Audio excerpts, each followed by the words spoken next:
Dalam 2 tahun ke belakang, kita telah melalui masa yang sangat pilu. Ya, pandemi COVID-19.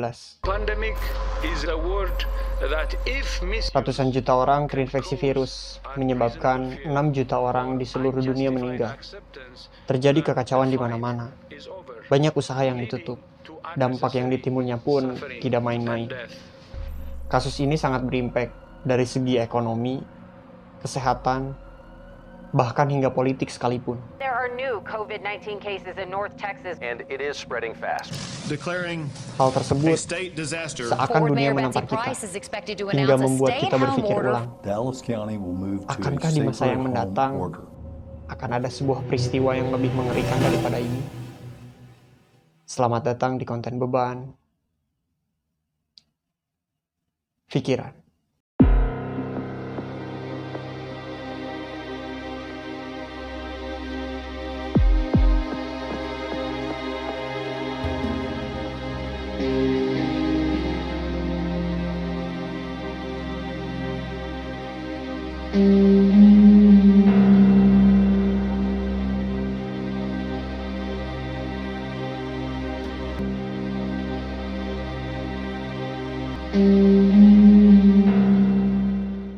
Kalian mungkin mengira peristiwa yang dapat menghancurkan dunia itu kemungkinan besar terjadi akibat perang nuklir. Tetapi jika kita berkaca dari peristiwa 2 tahun kemarin, siapa sih yang menyangka virus yang tak kasat mata ini mampu mengubah sendi kehidupan manusia? Mungkin ada beberapa peristiwa yang sebelumnya tidak pernah kita pikirkan atau malah mungkin kita sepelekan. Salah satunya yaitu global warming.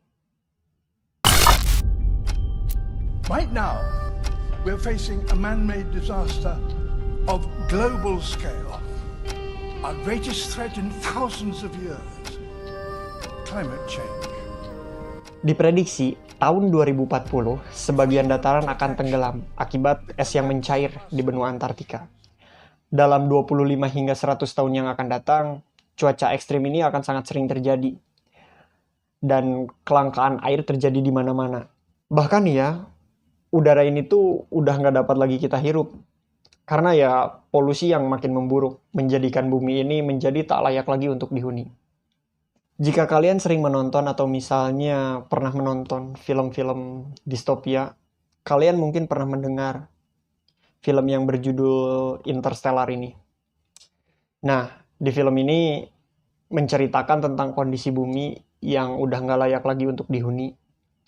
Dan beberapa ilmuwan serta para astronot berusaha mencari planet yang layak lagi untuk dihuni.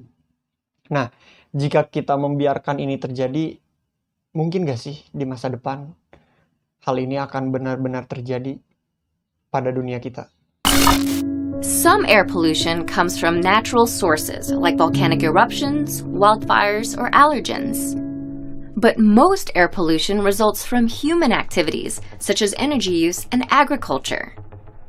There are different types of human-made air pollution. Hingga sekarang, kendaraan yang kita gunakan berkontribusi besar, berkisar antara 60% sampai 70% penghasil polutan yang mengakibatkan efek rumah kaca. Faktanya juga, Jakarta pun pernah dinobatkan sebagai wilayah paling berpolusi di dunia. Jakarta menempati peringkat kedua kota dengan kualitas udara terburuk di dunia. Buruknya kualitas udara di Jakarta ini pun membuat kabut abu-abu pekat menyelimuti langit Jakarta. Bukan hanya kendaraan, segala sesuatu yang kita lakukan juga selalu dekat dan berkontribusi dalam proses global warming. Mulai dari industri, infrastruktur, bahkan hingga makanan yang kita konsumsi sehari-hari.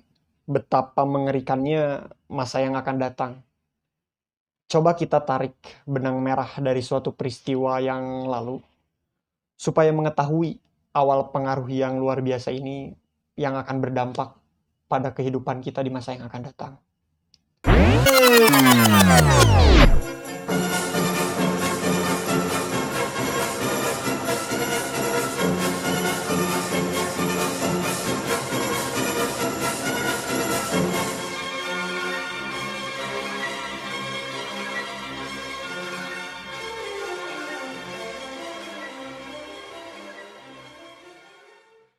Nah, revolusi industri ini tuh adalah sebuah perubahan besar terhadap cara manusia memproduksi suatu barang. Yang tadinya ada beberapa barang yang awalnya begitu sulit, lama, dan juga mahal. Dengan adanya revolusi industri ini tuh beberapa hal menjadi sangat mudah, cepat, dan juga murah. Faktor yang melatar belakangi terjadinya revolusi industri adalah terjadinya revolusi ilmu pengetahuan. Pada abad ke-16, dengan munculnya penemuan-penemuan yang dapat membantu manusia, pada akhirnya merubah perilaku dari kehidupan manusia itu sendiri di seluruh dunia. Revolusi industri muncul pertama kali di Inggris pada akhir tahun 1770-an dan menyebar ke negara-negara Eropa lainnya seperti Belgia, Prancis, dan Jerman. Tapi bukan hanya di benua Eropa saja. Revolusi ini tuh turut menyebar di negara Amerika Serikat. Ada 3 faktor utama nih penyebab terjadinya revolusi industri, yaitu adanya revolusi di bidang pertanian, meningkatnya populasi, dan juga keunggulan Inggris Raya. Revolusi industri pertama ini adalah hal yang sangat sering dibicarakan, yaitu proses yang dimulai dengan ditemukannya mesin uap, lalu digunakan untuk memproduksi suatu barang. Nah, penemuan mesin uap ini tuh menjadi hal yang sangat penting waktu itu. Lantaran kan manusia sebelumnya hanya mengenalkan tenaga otot, tenaga air, dan juga tenaga angin untuk menggerakkan segala sesuatu. Coba kalian bayangkan, tenaga otot itu kan sangat amat terbatas. Butuh istirahat secara berkala untuk memulihkan tenaga tersebut. Sehingga proses produksi pun menjadi terhambat. Nah, dengan adanya mesin uap ini, semuanya menjadi lebih efektif. Bukan hanya itu aja, tenaga angin juga kan nggak bisa kita andalkan selama 24 jam sehari. Ada kalanya tidak ada angin yang bisa kita gunakan untuk memutar kincir. Hal ini juga kian diperparah ketika tenaga angin ini menjadi andalan transportasi laut. Misalnya di era VOC, untuk berlayar bolak-balik Batavia Amsterdam atau sebaliknya butuh waktu sekitar setahun. Alasannya terkadang benar-benar tak ada angin di laut. Nah, oleh karena itu penemuan mesin uap ini mengubah segalanya. Terlebih lagi ketika James Watt di tahun 1776 menemukan mesin uap yang jauh lebih efisien dan juga murah. Dengan adanya mesin uap rancangan James Watt ini, sebuah penggilingan bisa didirikan di mana aja. Tak perlu lagi di dekat air terjun ataupun misalnya di daerah yang berangin. Selain itu juga sebuah kapal bahkan bisa berlayar dalam 24 jam full selama mesin uapnya dipasok dengan batu bara atau misalnya kayu. Hal ini pada akhirnya berdampak langsung dalam waktu perjalanan dari Belanda ke Indonesia yang awalnya tadi menempuh jarak setahun, sekarang hanya berdurasi sekitar 2 bulan. Ketika tenaga mesin ini tidak dibatasi oleh otot, angin, dan juga air, terjadilah sebuah penghematan biaya dalam jumlah yang luar biasa. Baik itu di bidang produksi, transportasi, bahkan hingga militer. Barang-barang yang diproduksi menjadi jauh lebih banyak, lebih murah, dan juga lebih mudah didapat. Revolusi industri ini tuh mengubah masyarakat dunia. Dari yang awalnya masyarakat agraris, di mana mayoritas masyarakat ini tuh bekerja sebagai petani, beralih atau berubah menjadi masyarakat industri.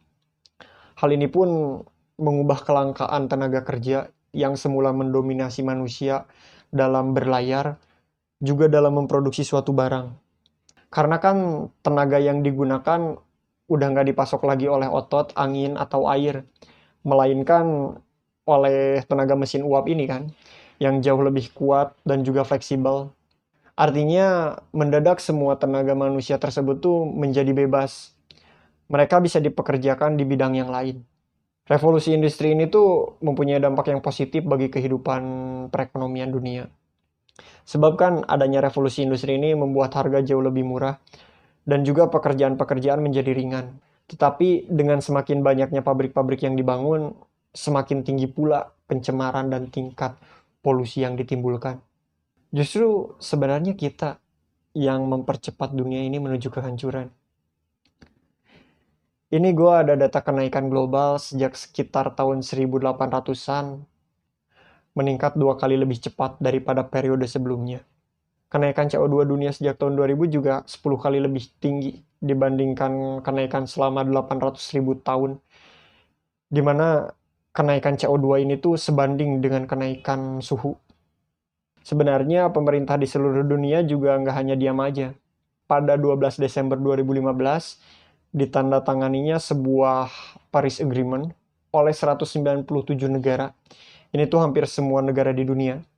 Nah, tujuannya itu untuk menahan kenaikan suhu di bawah 2 derajat Celcius. Jika memungkinkan di bawah 1,5 derajat Celcius. Bahkan kalau misalnya pengurangan CO2 ini dimulai dari sekarang. Kalau menurut gue ya, hal itu tuh hanya akan memperlambat, bukan meniadakan sepenuhnya kenaikan suhu global ini.